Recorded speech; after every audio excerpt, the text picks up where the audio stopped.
As consumers, we'd like to know what data collectors know about us, but usually, if they reveal anything, it's surface-level information. They'll tell us we're part of an audience segment, like young urban renters or upscale earners. But how do they get to that point? I'm Kate Kay. As Ad Age's data reporter, I cover data collectors, services, and technologies that marketers use to understand and communicate with consumers. What I hoped to do for this project was partner with lots of data gatherers, from the Axioms of the world to smaller niche firms. Most of the ones I asked said no. Some were on the verge of saying yes until the lawyers stepped in and shut it down. But there were 5 brave companies willing to work with me on this novel project.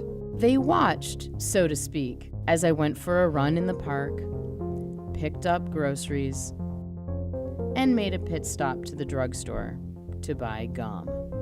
In the end, they gave me spreadsheets of data and visualizations of the information they gathered and analyzed. What struck me most about the information they gathered was that there were gaps. Certainly, some data holes emerged simply because only a handful of companies were willing to partner to give me data.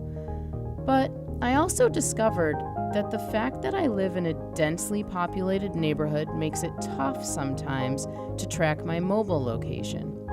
Plus, my shopping habits, typical of a city dweller, prevented collection of data about a lot of my purchases. Yeah, my local bodega doesn't have a loyalty card.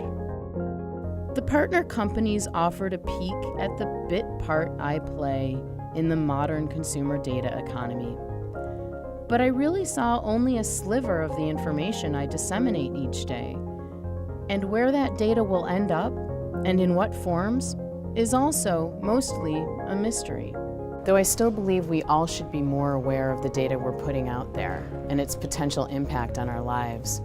In many ways, much of who we really are lies between the rows and columns of our data dossiers.